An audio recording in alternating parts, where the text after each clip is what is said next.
Halo teman film dimanapun kalian berada, bertemu kembali di channel Teman Film. Channelnya orang yang suka nonton film tapi gak sempat nonton berjam-jam dan akhirnya lebih suka mendengarkan alur ceritanya saja. Ya, tepat sekali di sini tempatnya.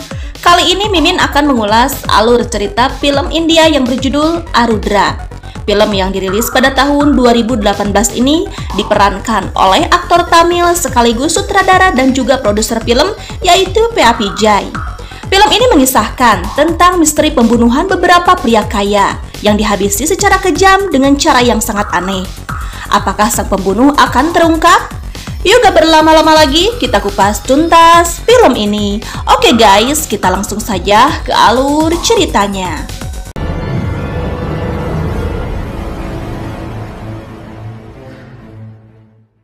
Film diawali di mana kita melihat seorang pria misterius sedang menggusur sebuah peti. Entah siapa orang misterius itu, yang pastinya dalam peti itu ada seorang pria dengan dipakaikan oksigen.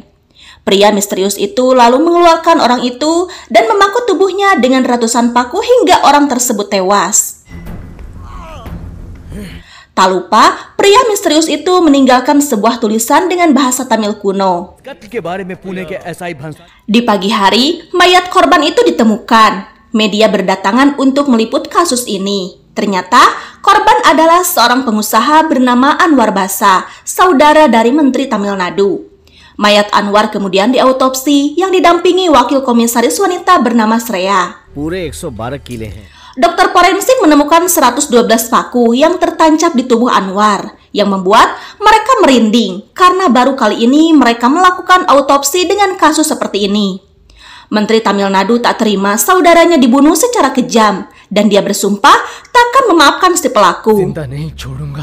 Selain kasus pembunuhan Anwar, kepolisian mendapatkan aduan jika pemilik toko emas AMT yang bernama Tanika Chalam sudah 3 hari ini hilang. Komisaris memanggil seorang detektif bernama Ayudayapan untuk menyelidiki hilangnya Tanika Chalam. Komisaris meminta agar penyelidikan ini dirahasiakan karena jika publik tahu Tanika Chalam hilang, mereka akan kewalahan menjawab pertanyaan netizen. Secara, Tanika Chalam adalah pemilik toko emas yang sangat terkenal. Ternyata guys, Tanika Chalam diculik oleh pria misterius yang telah membunuh Anwar. Tanika Chalam mendapatkan perlakuan yang sangat kejam juga, di mana jari telunjuk Tanika Chalam dikerut oleh pria misterius itu. Di sisi lain, petugas patroli menemukan seorang pria yang tertidur di stasiun kereta api. Pria tersebut bernama Nambi. Dia mengaku ketiduran di sana karena baru datang dari desa. Petugas mencurigainya dan memburudulkan barang bawaannya. Terlihat banyak sekali peralatan berdoa di sana, dan dia pun berkata jika dia seorang penjual perlengkapan agama. Terlihat juga sebuah foto wanita terjatuh. Petugas sempat bertanya siapakah wanita itu. Nambi menjawab jika wanita itu kenalannya. Ternyata wanita itu bernama Parpati, seorang single parent dengan 1 anak. Dia tinggal di sebuah apartemen bersama adiknya yang bernama Siva dan pamannya yang bernama Pilu. Diketahui, Pilu memiliki toko barang antik dan Siva ikut mengelola toko tersebut. Saat hendak pergi ke toko, Siva berpapasan dengan Ayudayapan. Ternyata mereka satu apartemen. Diketahui, Ayudayapan baru pindah ke apartemen tersebut dan mereka saling berkenalan. Mereka pun memberitahu profesinya masing-masing dan Siva pun mengundangnya untuk sesekali datang ke toko barang antiknya. Selain mengelola toko barang antik, Siva pun giat mendatangi satu sekolah ke sekolah lainnya untuk mengingatkan tentang maraknya pelecehan terhadap anak saat ini. Dia pun selalu mengumpulkan anak-anak dan memberikan penjelasan sentuhan baik dan tidak baik dari orang-orang di sekitar mereka. Dan jika mereka mendapatkan sentuhan tidak baik, apalagi sampai menyentuh bagian pribadi mereka, mereka seharusnya segera memberitahu orang tua, kerabat, ataupun orang yang mereka percaya. Dengan begitu, mereka akan cepat terhindar dari segala bentuk pelecehan. Siva sangat menentang keras pelecehan terhadap anak, dan amarahnya selalu tak terkendali jika mengetahui ada anak yang diperlakukan tidak baik.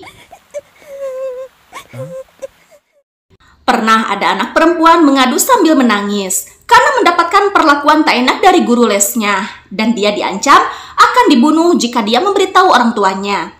Siva yang geram mendatangi guru les tersebut dan memukulinya, lalu dia pun menyetrum otongnya. Sementara itu, Ayu Dayapan dan asistennya yang bernama Blacky memulai penyelidikan mereka dengan mendatangi rumah Tanika Calam.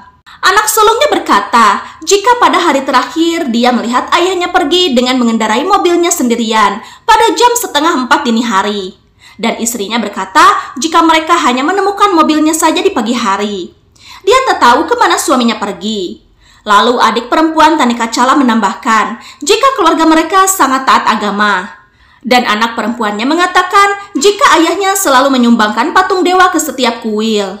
Lalu cucunya berkata jika kakeknya sangat baik.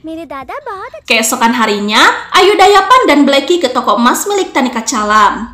Mereka menyelidiki kantornya dan di sana banyak ditemukan barang-barang tentang keagamaan. Saat itu asisten Tanika Calam yang bernama Ramararjun datang. Diketahui sudah 38 tahun ini Ramararjun bekerja dengan Tanika Calam. Tetapi Ayu Dayapan melihat gelagat yang mencurigakan dari Ramararjun. Dia pun meminta nomor ponsel Ramararjun dengan alasan jika sewaktu-waktu dia pasti membutuhkan informasi darinya. Tapi bukan itu alasan sebenarnya. Ayu Dayapan menyuruh Blacky untuk mengecek panggilan keluar masuk dari nomor Ramararjun karena dia melihat ada keanehan dari sikapnya. Keesokan harinya, Sipa menemui seorang pengacara bernama Sembagamorti. Dia berniat meminta bantuannya. Tapi saat itu pegawainya memberitahu kalau teman Murti yaitu Nambi telah datang dari desa untuk menemuinya.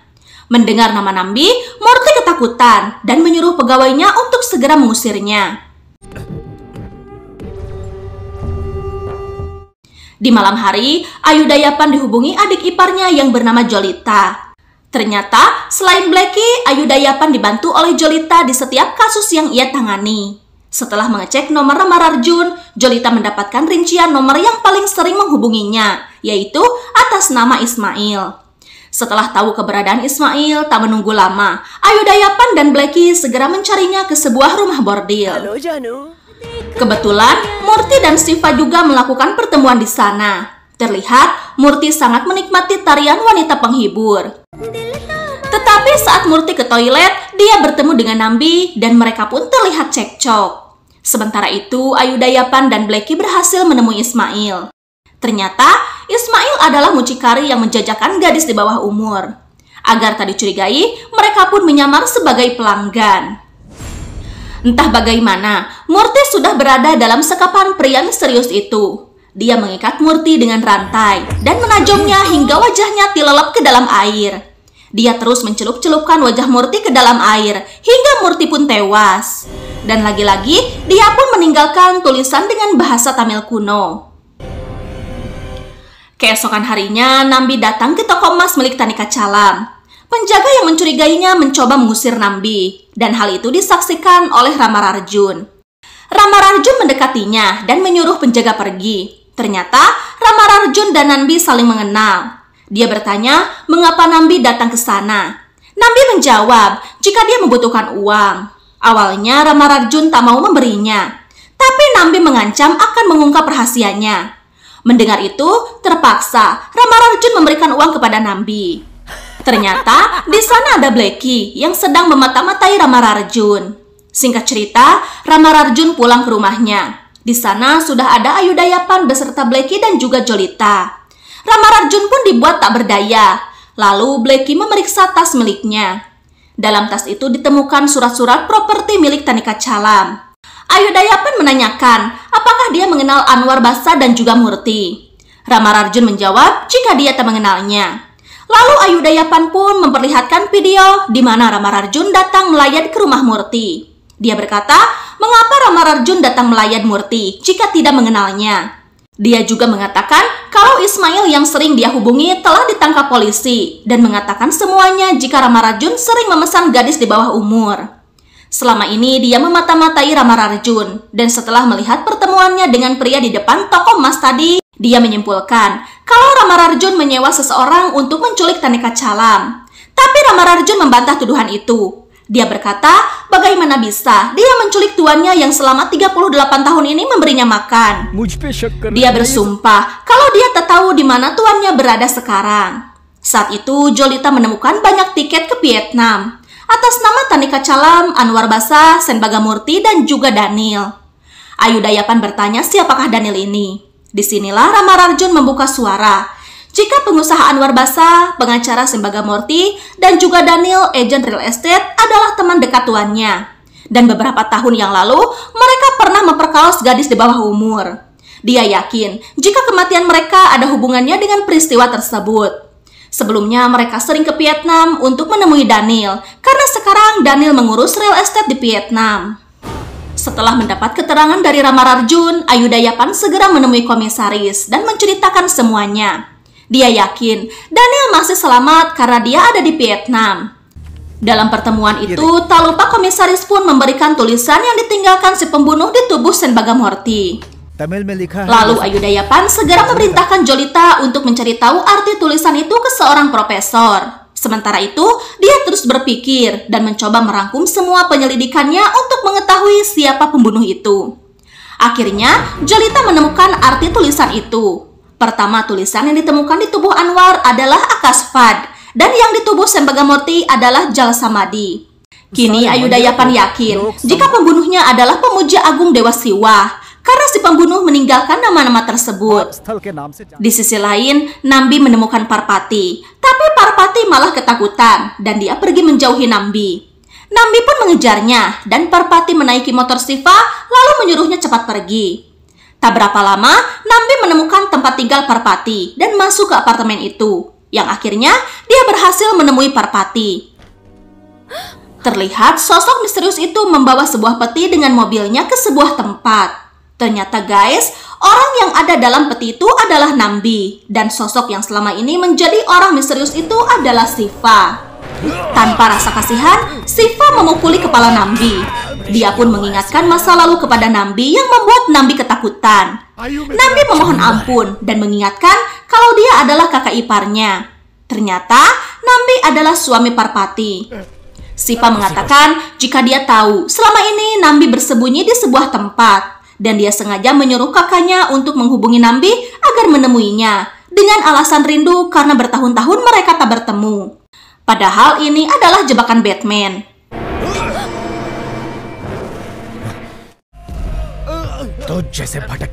Tanpa ragu, Siva pun menduruk Nambi hiruk-hiruk.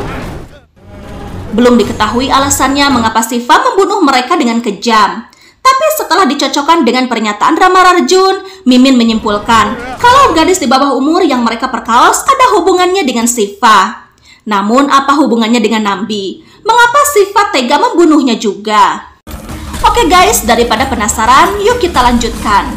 Nah, setelah mendengar kedua temannya tewas terbunuh, Daniel terbang ke India. Mengetahui Daniel pulang, Ayu Dayapan segera menemuinya. Daniel sempat marah-marah karena kematian teman-temannya, ditambah temannya yang satu lagi belum ditemukan. Ayu Dayapan hanya terdiam dan cukup mengatakan kalau saat ini Daniel membutuhkan kawalan polisi untuk melindunginya. Tetapi Daniel menolak karena jika dia bertemu pembunuhnya, dia akan segera menghabisinya. Keesokan harinya, kepolisian mendapatkan aduan jika Daniel menghilang sejak kemarin sore. Ayu Dayapan mengatakan kalau kemarin siang dia sempat menemuinya untuk meminta keterangan Daniel. Mereka pun mengecek CCTV kantor Daniel sebelum Daniel menghilang. Dan di sana terlihat Daniel keluar ruangan bersama Siva. Ayu Dayapan merasa mengenali sosok Siva dan dia ingat jika Siva adalah tetangganya yang menjual barang antik. Dia pun segera menemui Siva di tokonya. Siva dan pamannya menyambut Ayu Dayapan dengan baik. Tanpa basa-basi, Ayu Dayapan memancing pembicaraan dengan bertanya, kemanakah Siva pergi kemarin siang? Siva menjawab jika dia pergi menemui agen real estate bernama Daniel untuk membicarakan sebuah bisnis. Malah dia dan Daniel pergi melihat tanah yang akan dia tawarkan. Tetapi setelah melihat-lihat tanah itu, tak lama Daniel mengantar Siva pulang. Dia malah balik bertanya, mengapa Ayu Dayapan menanyakan hal itu? Dan apa yang terjadi kepada Daniel? Ayu Dayapan tak menjawab dan terlihat paman Siva menyuguhkan kopi untuknya. Ayu Dayapan bertanya mengapa Siva tak minum kopi. Pamannya menjawab jika Siva sedang berpuasa. Secara Siva adalah pemuja agung Dewa Siwa. Mendengar itu Ayu Dayapan semakin curiga kepada Siva. Dia pun mengalihkan pembicaraan dengan menanyakan barang apa yang ada di dalam peti itu. Siva menjawab jika itu adalah jam Perancis yang akan dikirim ke Delhi siang nanti. Blackie mencoba menempelkan telinganya ke peti itu dan dia berkata kalau jamnya berdetak kencang. Padahal dalam peti itu ada Daniel.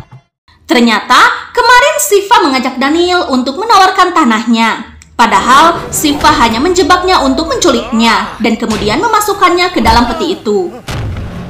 Setelah berbincang panjang lebar, Ayudayapan pamit pergi. Dia pun keluar toko sambil mengingat perkataan paman Siva. Dan dia pun memutuskan untuk kembali ke toko. Dia meminta agar Siva membuka peti itu. Paman Siva menjawab jika peti itu akan dikirim sekarang juga. Tetapi Ayudayapan memaksa dan mereka pun membukanya. Terlihat hanya sebuah jam yang ada di peti itu. Ayudayapan pura-pura terdiam sambil menempelkan kamera mikro tanpa diketahui siapapun. Dia pun meminta maaf dan pergi dari sana. Ternyata Siva yang cerdik cepat-cepat membawa peti itu lewat pintu belakang. Dan singkat cerita, dia sampai di gurun es bersama Daniel yang sudah dia ikat. Dia pun menempelkan tulisan di dada Daniel dengan sebuah paku. Dia membiarkan Daniel mati perlahan, lalu meninggalkannya. Sementara itu, Ayudayapan mengecek pergerakan di toko Siva. Di sana terlihat banyak keluar masuk peti, dan Ayudayapan masih mencurigainya. Dia pun memutuskan diam-diam menyelinap masuk ke toko Siva di malam hari. Dia dibantu Blackie dan juga Jolita untuk mencari-cari petunjuk. Dan saat itu, mereka menemukan tulisan kuno. Di sana mereka juga menemukan sebuah peti dan mencoba membukanya. Setelah dibuka, mereka menemukan tulisan kuno dengan arti Akasvad, Jal Samadhi, dan yang terakhir Fayuvad. Tiba-tiba lampu menyala dan ternyata Siva ada di sana. Setelah melihat semua bukti, Ayudayapan yakin jika Siva adalah pelaku pembunuhan. Dia bertanya di manakah Siva menyembunyikan Tanika Calam. Mengapa dia membunuh mereka dengan sangat kejam, layaknya psikopat berdarah dingin. Apakah Siva tak merasakan bagaimana sakitnya keluarga orang yang Siva bunuh dengan sadis?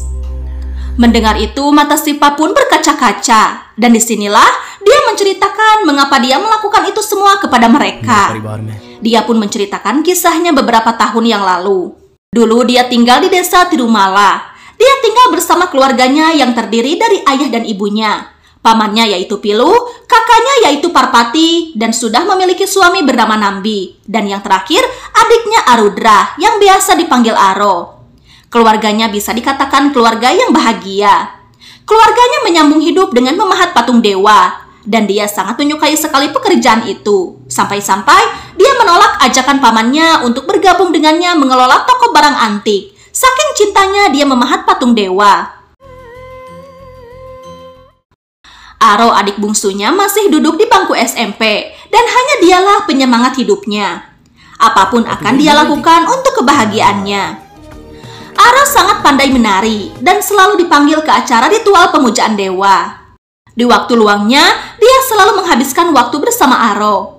Tak ada lagi yang bisa membuatnya bahagia selain senyuman Aro. Saking dekatnya keluarga mereka, mereka tak pernah menjaga jarak karena pikirnya semua di keluarga mereka saling menyayangi. Hingga pada suatu hari, Tanika Calam datang.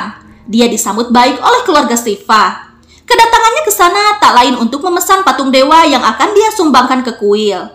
Dengan senang hati, mereka pun menyetujuinya. Saat itu, Aro yang baru pulang sekolah ikut bergabung dengan mereka. Dan terlihat, pandangan Tanika Calam begitu berbeda. Keesokan harinya, Siva pun hendak memulai pembuatan patung dewa. Dia membuat sketsanya dahulu, dan setelah itu membuat rangkanya.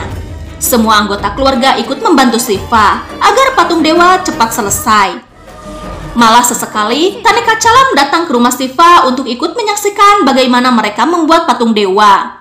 Dia selalu memperlakukan mereka dengan baik, hingga mereka menganggapnya keluarga. Suatu ketika, entah setan apa yang merasuki kakak iparnya. Dia melihat Aro dengan penuh nafsu. Malah, dia menggendong Aro tanpa merasa canggung.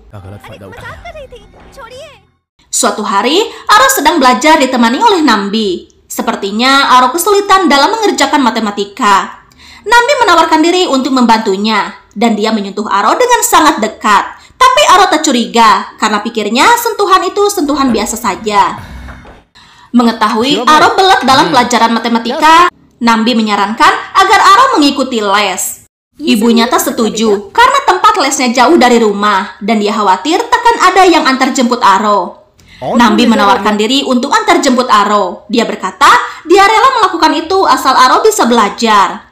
Hal ini disambut baik oleh Siva dan juga ayahnya. Mereka percaya kepada Nambi dan memperbolehkan Aro untuk mengikuti les. Tapi Parpati seakan tak suka melihat antusias suaminya terhadap adik bungsunya, yang membuat pandangannya berbeda. Benar saja, saat antar jemput Aro, tangan Nambi tak berhenti menyentuh Aro. Hingga lama-kelamaan, Aro merasa risih dengan kelakuan kakak iparnya itu. Suatu malam, Aro berniat memberitahu Siva tentang kelakuan Nambi terhadapnya. Tapi dia mengurungkan niatnya. Dia takut rumah tangga kakaknya berantakan gara-gara dirinya. Karena dia tahu, Siva takkan tinggal diam jika Aro mendapatkan perlakuan seperti itu dari siapapun. Semenjak saat itu, Aro banyak melamun tak seceria seperti biasanya. Siva sempat bertanya apa yang Aro pikirkan, tapi Aro tak menjawab. Setelah Siva pergi, Aro bertanya kepada ibunya bagaimana bayi bisa lahir. Ibunya malah marah-marah karena gadis sekecil Aro sudah berani menanyakan hal seperti itu. Tiba-tiba ayahnya datang. Walaupun dia sibuk bekerja, dia tak lupa meluangkan waktu untuk memijat kaki anak kesayangannya. Saat itu ayahnya bertanya kemana gelang kakinya. Aro menjawab jika gelang kakinya dibawa oleh Nambi untuk dipoles. Saat itu Aro mengatakan kalau dia tak mau lagi diantar oleh Nambi. Tapi ibunya malah memarahinya dan mengatakan kalau Aro tak tahu berterima kasih kepada kakak iparnya yang sudah mau antar jemput dirinya. Hal ini membuat Aro sedih karena ibunya tak bisa memahami isi hatinya. Lalu jika bukan kepada ibunya, kepada siapa dia harus mengadu? Di hari berikutnya, saat keadaan di rumah sepi, Nambi memberikan gelang kaki Aro. Aro memintanya keluar dari kamarnya. Nambi berkata jika dia akan keluar dengan syarat, dia ingin memakaikan gelang kaki itu terlebih dahulu. Mau tidak mau, Aro pun membiarkannya. Saat itu Tanika Calam datang dan menegurnya. Dia menampar Nambi dan membawanya pergi. Tapi di malam hari, mereka mendapatkan berita jika Aro ditemukan sekarat di tengah hutan dan sekarang dilarikan ke rumah sakit. Ayahnya pun syok mendengar berita itu. Siva yang mendengarnya pun segera ke rumah sakit dan terlihat Aro dalam keadaan sekarat. Dalam kesakitan, Aro pun menceritakan jika Nambilah yang membuat dia menjadi seperti ini. Cerita pun kembali. Setelah Nambi dibawa Tanika Calam, tak lama, Nambi pulang dan meminta Aro untuk menemui Tanika Calam di vilanya. Dengan alasan, Tanika Calam ingin melihat tariannya yang indah. Aro tak curiga kepadanya, karena menurutnya Tanika Calam orang baik. Di sana, Tanika Calam sudah bersama teman-temannya, yaitu Anwar Basa, Sembagamorti, dan juga Daniel. Nambi pun panik karena Tanika Calam sebelumnya berkata jika Aro akan dipakai olehnya saja. Tapi mengapa sekarang banyak orang? Mereka pun berkata jika mereka akan mengurus semuanya. Yang penting saat ini Nambi nikmati saja uang yang akan dia terima. Tanika Calam memberinya segepok uang dan dia pun segera menemui Aro. Saat itu Aro sedang melihat-lihat foto dia bersama keluarganya. Tanika Calam memintanya mendekat dan dia mulai menyentuh Aro yang membuat Aro ketakutan dan berontak. Tanika Calam mencoba menjinakkan Aro dengan menyiksanya. Lalu kemudian dia melakukan aksi bejatnya. Setelah dia puas, satu persatu temannya bergiliran masuk dan masing-masing dari mereka memberikan uang kepada Nambi. Setelah semua puas, mereka pun membawa Aro ke dalam hutan dan Tanika Calam memasukkannya ke dalam lumpur. Beruntung, saat itu petugas patroli hutan datang dan mencoba menangkap mereka. Itu mengapa Aro bisa diselamatkan.